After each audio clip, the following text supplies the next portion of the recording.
I'm sitting here with Wade, and he and I have actually decided to embark on a podcast, a video podcast, where we're going to delve into aspects of his book, but also aspects of Wade himself as the author. And this is something that we at planksip, I'm the founder of planksip, we do quite often with authors. And we're looking for more authors always. And it begins with a conversation just like what Wade and I are about to have. So, Wade, thank you. Thank you for being part of your show. Really, this is really your imagery inspired, at least. And the topics and the context of today's show is really going to be focused on your creation. Why don't you tell us a little bit about that? Well, first of all, thank you so much for inviting me here. I love what you're doing with planksip. I think it's an amazing concept and platform, and I'm honored and proud to be a part of it. I would also comment on, as an author, I've written a trilogy, and it's an autobiographical trilogy. So I have to share one of my favorite jokes here at the outset, and that is, how many prima donnas does it take to change a light bulb? How many, Wade? It just takes one, because she holds the light bulb while the world revolves around her. Oh. And so obviously anyone insane enough to write a trilogy about their own experiences maybe has a little bit of that. So I'm conscious and aware of that. There's also a lyric by Bob Dylan that goes something like, enough about me, let's talk about you. What do you think about me, right? So why do this, right? Why write an autobiography in the first place, right? And then make a trilogy out of it. And all I can offer is that the circumstances of my life are utterly unique in so many ways. And I had, in many ways, challenges that were, in one sense, would have killed a lesser man. Not that I'm a greater man. It's not about that. Somehow I survived these. And somehow I found a way to make sense of what happened to me. Somehow I found a way to emerge from a status of victimhood, which led to serious health problems. And somehow I emerged from this. And by virtue of the circumstances of my life being so unusual, they're also interesting. I found myself meeting people, and they end up asking me basically to tell them my life story, because they keep asking question after question. And 3 times when I was living in Europe over a course of 6 months, I basically had somebody tell me, well, you're lying, you're making this up, because the stories were so fantastic, they couldn't believe them. And that was when I decided I got to write this down, names, dates, and places, to prove that what happened to me really even happened. Imagine if, it's au courant these days, right? To want to be heard and to have a voice and to have your experience, your truth be heard. And if somebody's going to deny your truth and your reality, that's a horrible thing these days. It's recognized as horrible. I grew up, having that, I may not look on the surface like somebody who cares about that. I won't comment on what I just said. You can interpret it however you want. But for me, it was very important to validate it when people started saying, you're making up your life story. It was kind of shocking. But the big thing was, I wanted others to be able to enjoy reading the story, to laugh and cry with the story, but then reflect on their own experience in light of reading something outrageous and almost unbelievable about somebody else, and ask the question, well, what does my experience mean? Is there a deeper meaning there? Is there something that I need to reflect on in order to find the next step for me in my life? So that's kind of a rambling response to whatever question it was that you asked me, which I've forgotten what it was. Well, I like the Bob Dylan revolving around me lyric. He's just a genius of the lyrics, right? And so that's very apropos to somebody who's tempering an audience to say, hey, it's a trilogy. It's 3 times more than a single book, but it's worth it.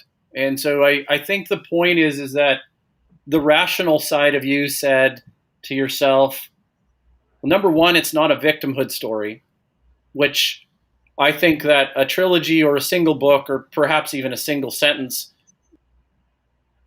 is this is kind of the theme that I'm hearing a lot from the new woke culture, and this is a little bit of bait there if you want to jump into that level of the conversation. I don't mind. I really don't. It's I know that this conversation and all the subsequent episodes that we want to record with each other really are about sometimes social commentary. They're sometimes about your book, and you'll notice that I'm not going to push you for a tremendous amount of details. I'm not going to get you to give me a plot summary of your book and release all those juicy details. I think what it's important for the listeners to understand is that Wade has put a lot of his own soul into this book. And if I may even add something that seemed to be a takeaway from your comment about people challenging you on the reality of the book itself, was something like this. Here you are in Europe. You're realizing that the stories of your life, the stories of Wade, are kind of fantastical compared to some other stories from peers, colleagues, people that you meet. And what's very interesting to me is that there's a period of time where we might those memories may start to fade. And if they do fade, do you think, I really need to write this down? I really need to capture this.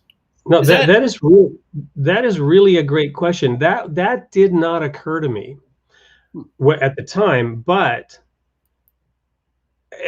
well, first of all, memories, as probably and most of the people that even would tune into a planksip presentation would probably know, memories are keyed to your emotions. And I had such intense emotional experiences almost on a daily basis. I retained a high level of detail. Now, some of the events that happened to me also happened to my two sisters, and each of them dealt with it differently. One of them remembers nothing. She's even lived in a foreign country, learned another language, forgot her mother tongue, then came back and forgot the second language when she relearned her mother tongue, because her way, there's this suppression, right? There's this, that's one way the mind deals with it. But because I was constantly asking why me, which, isn't always healthy, right? Because that led to some of the victim feelings. But I asked it with a degree of openness, and then was open to some of the answers that I got, which were not just the typical pat answers that somebody else might give you, or that the bad side of yourself or the lower side of yourself might accept by reason of coping, right, or survival. I really worked through all these things. So my point being, I've been told, as people have read this, wow, you have such a fantastic memory. I can't remember anything from my past. And I think now it's all fading. It's, maybe it's early onset Alzheimer's, I'm just old, or maybe having written it down, I've let it go. I've achieved a degree of emotional detachment from it. But yeah, I am so glad that I wrote it down, names, dates, places, in the level of detail that I did, for myself, possibly for my children. I don't really want my kids to read it. I've got a 13 and a 10-year-old, and I wouldn't let them read it, in fact. at this stage, thankfully, they're not clamoring to read it, right? But I would hope that at some point they might in their lives read it, and I'm glad that it's documented. I would like to share, just by way of this introductory piece, what I wrote in the preface, because I think it does encapsulate a lot of these thoughts. Okay. So just so that people get a sense of, my best thoughts on why I wrote this book. Okay. I'll just read the first paragraph, or first two paragraphs. Dear reader, Writing a deeply personal story is difficult and painful. It's just plain hard to approach life objectively or to understand your own motives. Is it narcissistic to imagine that an autobiographical review of your personal experiences is of interest? And if a far better writer than I, Rousseau, put his life to the test of truth in Confessions, and his reviewers skewered him for failing the test, those familiar with my life might make the same call. On the other hand, Socrates is famously quoted as having said, "An unexamined life is not worth living." He was on trial for heresy and for encouraging his students to challenge the accepted beliefs of the time, to think for themselves. As you read this account, you'll understand why I agree with Socrates. Now, obviously, Socrates' statement, "an unexamined life is worth living," and I wanted to examine mine, but this really gets into your question that triggered this one. At least I remember the question this time about the woke culture, right? So Socrates was pretty woke. And while I admire the woke crowd for questioning things and examining their reality and circumstances, I would say that anyone that's even remotely objective would have to admit that our institutions of higher learning these days have moved from being a thriving marketplace of ideas to being something so far from that that it's almost sinister. That the institutions where learning is supposed to take place have become petri dishes for an ever narrowing mindset that can only accept one interpretation and one worldview, and other interpretations are being silenced. And I heard today, I think on Wisconsin Public Radio, NPR, that all these parks have been renamed in New York and all these monuments in the names of Black Americans. And I applaud that. I 100% support everyone in this nation being forced to reckon with and reconcile our past. And that those situations and those voices need to be heard. And that we honor that. But we've so crossed the line on having to force a specific interpretation on our history, and any other interpretation is deemed not valid. So we might have been on one side of a line where we historically were in a ditch, but we've historically been moving, and I'm talking about America here, right? Because I'm in the United States, although I was born in your country, Canada. And you have some of the same problems. There's been some stuff that's come up in the news recently in your country about your history and mass graves and whatnot. I'm sure you're aware. So every country has brutal history. I was in Sweden as a child in 4th grade at the time when Sweden was the humanitarian superpower. And guess what I studied in 4th grade in Sweden was Sweden's glory days, when the Swedish version of the Vikings, because the Vikings were from Norway, but Sweden had Vikings too. The Swedish version of the Vikings was conquering half of Europe and was raping and pillaging. And if you wonder why there's so many blondes in Poland, that's why. But the reason is, it was exciting for a boy in supposedly this humanitarian, kind, gentle superpower to study the glory days of Sweden. And that was still happening as that culture was shifting towards that humanitarian superpower identity. But the kids in the school were still being taught, the fact that Sweden was the greatest nation on earth because we were all the way down into Lake Balaton in Switzerland, and we conquered half of Europe, and we were tackling the Tsar in Russia. And I loved that stuff as a testosterone-filled 4th grader. So America has been moving from one ditch, the ditch of the worst kind of chattel slavery and racist-driven slavery. But for hundreds of years, we followed the ideals of our nation and moved towards the center line of equality for all and treating everyone the same. But now we've rushed headlong into the ditch on the other side, where we're in this utopian society similar to Stalin's Russia and Chairman Mao in China, where we're trying to determine equality of outcomes rather than equality of opportunity. And we've rushed headlong into another ditch. And a major course correction has to happen, because the polarization around these issues and the mind-bending hypocrisy by those who mount themselves into a morally superior position and judge everybody else as a racist, and judge an entire race of people as being racist, which is the very definition of racism. The Orwellian cognitive dissonance here is astounding. But again, the change was needed. There's a reason why the woke movement had to happen. There's a reason why we have to rename our parks and change, some and remove some statues and update our history, but we don't have to rush headlongs like lemmings off a cliff into the other ditch. And now I've said way too much about there, but you poked the bear on that question.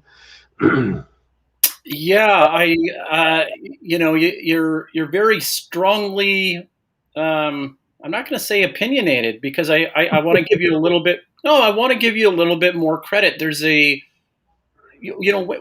does an opinion become something that is? My opinions are well founded. I think that's what I would say about that. I know. I can articulate the basis for my opinion to anyone who cares to understand. Well, why do you feel so strongly about that? I can unpeel that onion endlessly and defend it. So I know, but somebody in the ditch that you're talking about, the perverse ditch. And I like the analogy of this thinking of Edgar Allan Poe, right? And so there's this directional movement away from the ideal. Okay, and this is why I'm a Platonic romantic at heart. Is that I can understand what goodness is. I can move towards goodness in a very similar fashion to a man of faith. Okay, core Christian values. I think that's your background. Is that correct? Definitely my background. Well, Christian with a twist. Let me finish the point, because the Edgar Allan Poe thing is kind of interesting, and it'll tie together.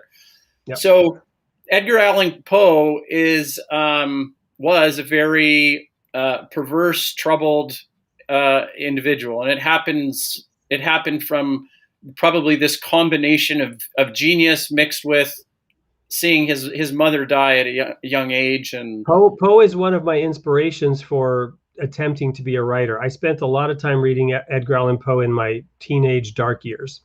Right. So there's this idea of, imagine riding a bicycle down a gravel road and you see a pothole to your left.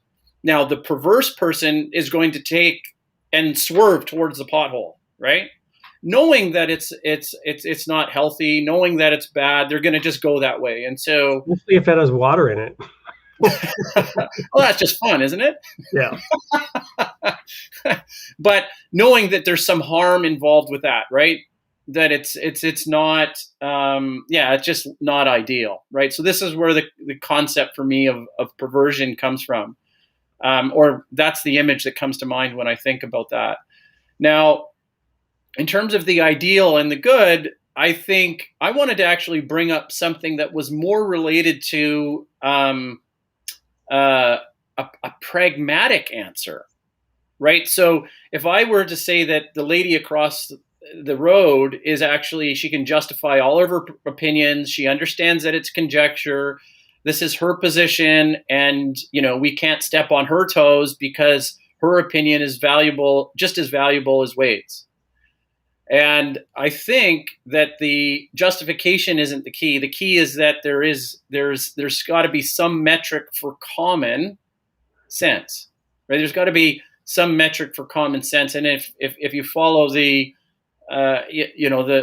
Christian ethos or a Greek origin sort of ethos, it's about Platonic specifically. It has a lot to do with the goodness, right? I mean, what ultimately is good, and we can justify this goodness as follows in terms of a pragmatic. Does that make sense?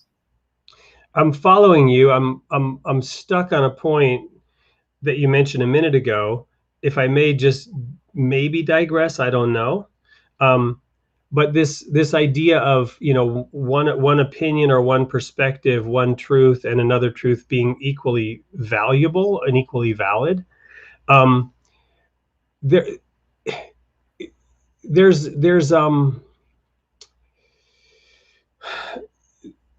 the equivalence of cultures, right? If all cultures are equal, this is an inherent problem. It's an accepted mode of thinking around cultural relativism, but very quickly one can show a huge flaw in that thinking, because a white supremacist culture is just another culture. You follow me? Yeah. And so if how can you accept cultural relativism, but you're still going to be the moral arbiter of which cultures are okay while pretending that all cultures are equal? So there's an inherent gross hypocrisy that has to be addressed in any sane person. I would submit that a white supremacist culture is atrocious and horrible, and should absolutely somehow be sanctioned. You follow me? Yeah. And should not be allowed to spread by any stretch of any imagination. It's a horrible sickness. It's a perverse, contagious disease of the soul. But that proves that cultural relativism is bankrupt as a philosophy. And it's the proponents of cultural relativism that are the most adamant against white supremacy. And so there's a flaw in their logic that will not lead to goodness, to kind of bring it back to where you were going. Yeah. Yeah. And I could use different examples, but that one just makes it obvious. It's a mic drop slam dunk example. How do you respond to that? Well, yeah, but all the other cultures, okay, just not that one? Well, are there also others that are moderately sick and perverse, or equally sick and perverse? What about a culture of cannibalism? Right? Is that okay? You follow me? So it's nonsense to think that cultural relativism is the answer. It's simply not. Cultures are not equal. Cultures give good and bad outcomes, and there's a whole range of gray in there. They are just simply not equal. And the idea that they are is a source of so much ill in this world. But that's completely politically incorrect to say, but it's patently obvious when you address it. Yeah. Okay. So let me put it into more of a religious context here. I'll evoke somebody that I admire that's in the atheist crowd. So I don't know how we'll together handle this, but there's a thinker by the name of Sam Harris. Okay, and he wrote a book where basically, the end of faith, right? And you know, there was that movement of the atheists that with Dennett and Hitchens and you've got it. Okay, all right. Okay, so you can elaborate on what you think of the book and everything, and Sam Harris is a thinker and this kind of thing in your answer here. But I remember hearing him give a jaw-dropping answer to something where he had asked a famous intellectual, I believe, about cultural relativism. And basically, this was the theme of the question, and it had to do with if a faith had dictated, I guess, that you were supposed to extract the eyeballs out of your, with a spoon or something like this, out of from your children, or every female or third born son or something like this, right? Would that be okay? Right? Because he was trying to establish, like, obviously that's not okay, thinking that the person would say, well, that's obviously not okay. But the answer was, well, it depends on what their religion is. And then he was like, I have no starting point. I have no starting point in a conversation of relativism like that. I have no beginning. There's no substrate for us to base a conversation on. Do you find do you find the same thing? Is that the relativistic conversations just the bottom falls out of the whole conversation? Well, there are several concepts that you raised there that I think we have to unpack. First is the it's always good to define your terms, right? The title of the book, the end of faith. I've often wondered if he shouldn't have called it the end of religion. Mm. There's a huge difference between faith and religion. That they're really not the same thing at all, and we could probably spend a half an hour talking about what they are and what the difference is, right? Then there's this concept of fundamentalism, which again is a very it's a term that has a broad meaning, but a fundamentalist is more likely to be the kind of person who would say, yes, if my God told me to pull the eyeball out of my child, I would do so, right? We spoke about Bob Dylan. He has this great song. I think it's Highway 61, and he talks about Abraham. God said to Abe, take your son and kill him on this mountain, and Abe says, God, where do you want this killing done? And God says, out there on Highway 61. And Bob Dylan is wrestling with this thing that theologians and thinkers and all philosophers have wrestled with ever since that story was recorded, that God would tell a man to take the life of his son. Yeah. And that God would cause his son Jesus Christ to be sacrificed. But a person of faith would simply say, this life isn't all there is. So I would submit by answer to that, and by the way, I don't know of any religion that has asked you to pull the eyes out of your children, but some things almost that bad have in fact been asked for and followed in the name of religion. I would submit as a broad brush, not addressing that specific concept, that people of faith, and by the way, I'm a Baha'i today, although I've probably said some things that would cause the Baha'is to recoil in horror if they watched this video. But I am a Baha'i. And one of the teachings that I've come to comprehend from the Baha'i faith is this Christian idea of born again, which Baha'is wouldn't equate it exactly with that, but their view of this whole life is that we're in the womb. And just like you were in a womb as an infant or as a fetus, and that was your whole world, your whole experience, and you could perceive things and you could comprehend. I think, therefore I am. Well, you had some level of thought in the womb. You were forming an identity of yourself as a being. And there's a spiritual component called a soul, which drives that. I don't want to get into that. That's a theological religious concept. But let's just say that whatever we are, when you're in the womb and you come forth, suddenly you're confronted with this world in which everything that you developed in the womb now has meaning. In the womb, you don't use your hands. You don't use your fingers. You don't use your eyes except to dimly perceive a glow. You don't use your ears except to hear the thump, thump, thump of a heart, and maybe some music when your parents are playing, Einstein for babies or whatever. But suddenly, you're in a world where you use all those things, including your lungs, which you don't use in the womb. So all the experiences in this life, a Baha'i would tell you, are preparing spiritual qualities that you will emerge into the next phase of existence with the qualities that are essentially your limbs and your organs, such as love, joy, the things that the Bible calls the fruits of the Spirit. Love, joy, forgiveness, gentleness, kindness, obedience, right, is a big one, which is why somebody would say, no, I got to poke that eye out, right? But those people, rightly or wrongly, would view this as a small sacrifice for the benefit of obedience in the next life. And now that's a matter of faith.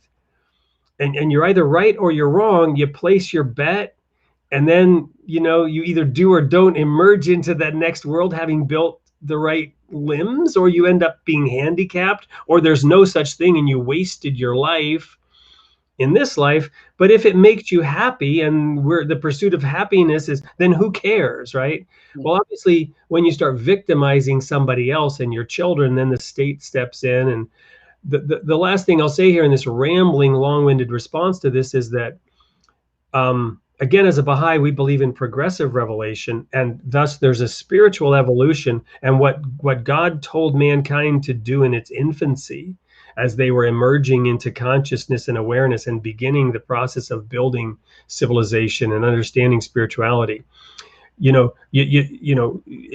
not uncommon in societies to have had corporal punishment of spanking babies, or at least slapping their hands when they reach out to a hot stove, right? In order to protect them. Whereas in the infancy of mankind, maybe that was the behavior that a divine being would provide to a two-year-old species. And today we're emerging into a more mature, where we're given more choices and more control. And we look back and say, no, you don't have the right to smack somebody on the hand or on the butt, and spank them. You have to raise them differently. But we don't live in a world with the same kinds of threats and circumstances. And I don't think we can anachronistically judge people of the past by the standards of today. I don't think that's fair. Very well said. Very well said. Wait, that's very well said. I wanted to get a clarification on your faith, and so the progressive awakening of sorts. I just wanted to clarify that. So, would you say that you are? Hang on. I've locked my family out. I'll be right back. Okay. So, just for anybody listening, and we'll just carry a bit of a dead space for a minute. We have a lock on our garage door, and out of habit, I shut it when I came in, and people were banging on the door to get in. I was a sprinter when I was younger, and I did that right into my early teens, and my 20s. I mean, and competed at a pretty high level, and I think you would have put me to shame there, and how fast you ran out and unlocked the door there. Hello. I had to let this little guy in. His name's Caleb. Hey, Caleb, how you doing? Good. Yeah, you're quite the sprinter there when you have to. Well, and as an aside, for the readers of my book, I was diagnosed with a chronic, crippling autoimmune disease.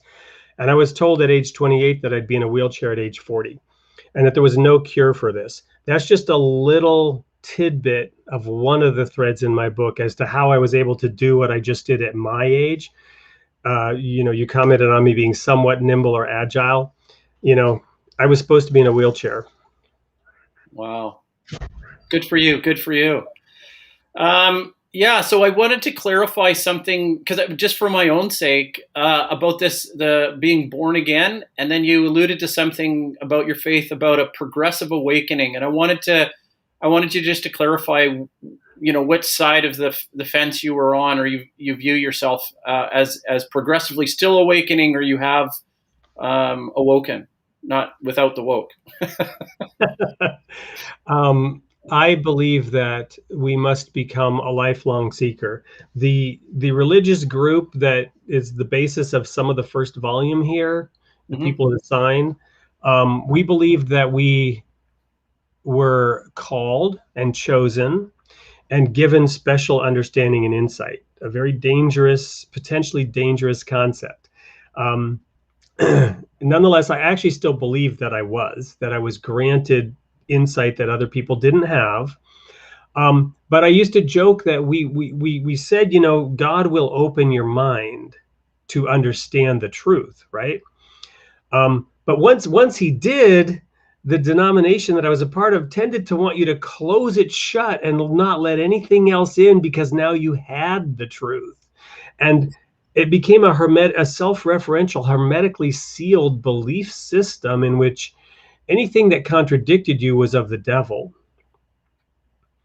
right? So, your mind was, you were told to open your mind to the understanding that God wanted to give you, but once you'd been injected, it became so closed that nothing could ever open your mind again. Hold fast that which you have. Work out your own salvation with fear and trembling. Don't let any man take your crown. Don't read this, don't read that, because it's just Satan trying to deceive you, right? Yeah. So no, that is, obviously that's wrong. But in order for us to progress, we have to adopt an open-minded approach, right? And so I would say, no, I am a seeker. I have not arrived. I am a seeker. The Baha'i faith also teaches the essential equality, or the essential unity of religion and science. And the way that I personally have come to understand that, this what I'm about to say is not a Baha'i concept that I'm aware of, but well, this part is. So those are two books, if you will. The revelation of God, which might be revealed in a holy book, and then the revelation of God, which is the creation. God has revealed himself through the things that he created. And by studying a leaf or an atom, what did Einstein say? I want to know the thoughts of God. The rest are, I want to know God's thought. The rest is detail. So you start unpacking creation and you learn more about God than you do from reading his book of Revelation. Mankind is only now beginning to read the book of creation. We are only beginning to learn that language. We are only emerging from the dark ages through scientific exploration and study to begin to read the most powerful book of Revelation at all, which is the creation itself.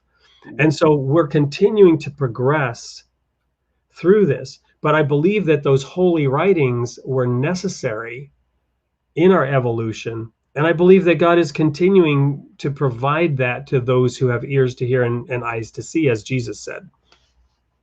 Wow, really interesting. So there's a real compatibility story between science and religion in your faith, which is reassuring. Yeah, absolutely. I do have to add the midwifery of sorts. That, have you heard that reference to Socrates as being a midwife? I don't recall it. No. Well, so I mean, I guess other than the gadfly, the philosophy is about midwifery. So it's this you could say it's about the birth of an idea, and it's about trying to massage something out, to finesse it out, and it's not always a clear process, right? And so this act of revealing, this continual improvement. I'm very happy to see that your faith has that functionality to it. It's the only way you can battle dogma, quite honestly, right? Absolutely. Each of my books starts with a quote by Leonard Cohen from his book Anthem. Excuse me, from his song Anthem. And by the way, as I keep quoting these lyrics, every chapter heading, every section heading in my trilogy is the title of a Beatles song or one of the Beatles, Paul, John, George, Ringo. So for example, chapter 2 in the book is Ticket to Ride. Okay, so lyrics play a huge role, and Leonard Cohen, an amazing musician and poet, wrote this song Anthem, and it has 3 verses. And I'll quote the chorus that features in each of these 3 books and each of these 3 verses. The 3 verses have a sequential purpose in the trilogy as well. But the chorus is, "Ring the bells that still can ring. Forget your perfect offering. There is a crack in everything. That's how the light gets in." So yeah, these dogmas, even the revelation of God, which launches a religion, right? Whether it be Buddhism, or Judaism or Christianity or Islam, the minute that divine word touches the earth, it begins to be soiled. That water that descends from heaven, the living waters that Christ told about. Well, when that pours forth and there's a lake or a river or a stream, it becomes muddy. And then you have some people that try to take control of that water. And I'm reminded of when when my daughter was 2 years old and we went to Phoenix, and there was this beautiful pool, but I had to spend my whole time with her in this 2 feet deep um, kiddie pool that smelled of chlorine and urine, right? And that's where we had to be playing. And so the those who create the dogma from the revelation form those pools and start to sell the muddy, tainted water. And that's why that poem from Leonard Cohen about there's a crack in everything, that's how the light gets in. Those who have eyes to see and ears to hear, they recognize this. And this gets back to the idea of hypocrisy. So from a scientific perspective, this is really important in my personal framework. Hypocrisy is simply the holding of a double standard or a false equivalency. Double standard is treating two things that are the same as though they're different, treating blacks one way and whites another way. Or false equivalency is treating two things that are different as though they're the same. I'm not going to give an example of this because this is actually an even thornier version of it. And the examples that I would use would be contentious, and I'm not going to use them right now. The ones that come to mind, I could probably come up with one that's not. Yeah.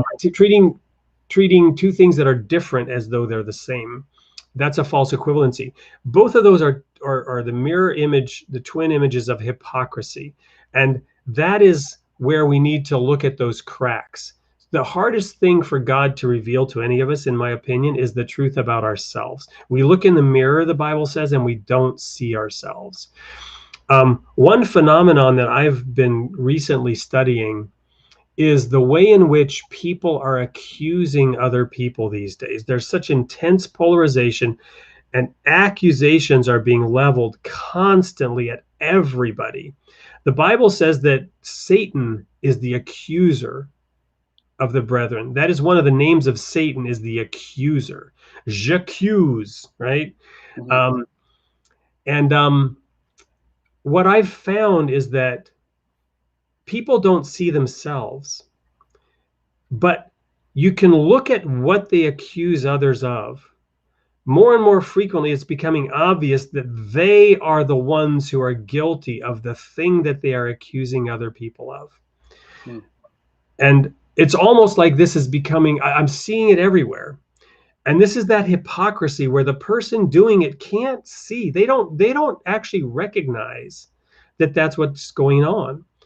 But it's actually a wake-up call or a litmus test. If you start accusing somebody else of something, just ask yourself, is there some part of me that's doing that? Yeah. That the act of accusing somebody else of something is a chance to look in the mirror. Yeah, I think that, and I mean, your use of the devil in that situation, I think that's the point where anytime you think of accusing somebody, that the most pious, religious, and seemingly pure type of person has that propensity within them to do something accusatory. And if you have the spiritual awareness, you can realize and almost head that off before the tendency grabs you, right? And I think that's some powerful wisdom to understand that, wait a minute, before I accuse, realize that it has no beneficial outcome at all. There's nothing in that will result in anything that's beneficial for me or my society, right? Does that resonate with you? Absolutely. One of the most grievous sins in the Baha'i faith is the sin of backbiting, which is accusing somebody of something behind their back. Now, if you want to have an open, frank conversation with somebody, you can showcase that from the Bible, very easily. That if your brother has offended you, go talk to your brother. Wade, I want to bring something together, and I think it's just kind of tied together for me. Right at the beginning of this conversation, we were talking about, not all cultures are created alike. And here I've got a good friend named Wade who we've just started down our pathway of friendship. And we can admit that we have, I guess, different concepts of faith. But I think there's enough in terms of commonality that we already know we're working together to a certain capacity. And I think I wouldn't have agreed to work with you, and vice versa, if we didn't feel there was enough of a concentric circle to work around there. Now, my feeling here is that both of us are building organizations. We have people around us on a constant basis, and there's nothing wrong with having a company, a publishing company, a membership cooperative, a media outlet, these types of organizations. And why wouldn't you want to have people around you that have similar types of values, and where two people can sit down and say, we see eye to eye here, right? We have the tools in front of us to be able to navigate through life together and have enough of an overlap that we're not going to cause each other tremendous harm. Does that resonate with you at all? It does, but I'm, having again spent decades in an organization where there was a lot of conformity. There used to be those who said, look, the organization that I was a member of, the Worldwide Church of God, that they were turning out yellow pencils, right? That everybody had to look and act exactly the same. And there was some truth to that. And I long for diversity, right? I long for that different opinion. The Bible talks about iron sharpening iron. Iron sharpens iron, so the friend of a man sharpens his countenance, right? So yeah, to the degree that you and I have differences, that's where the richness is, not in the sameness. The sameness that matters. The sameness is what matters, right? The sameness is the commonality that I guess you'll correct me here, but it's like the like the grace of God, or the light. These types of metaphors, right? Yeah. Certainly, yeah.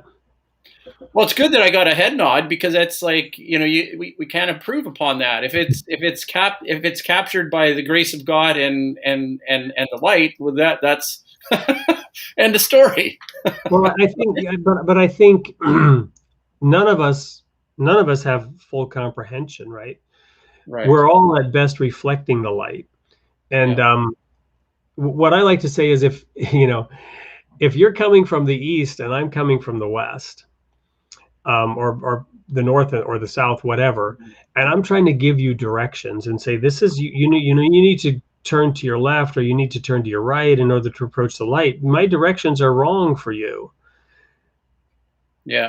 Whatever I see, I'm approaching the light from a different perspective, and the path that I see to get towards the light, hopefully I see my path accurately, but I can't advise you on your path. Yeah.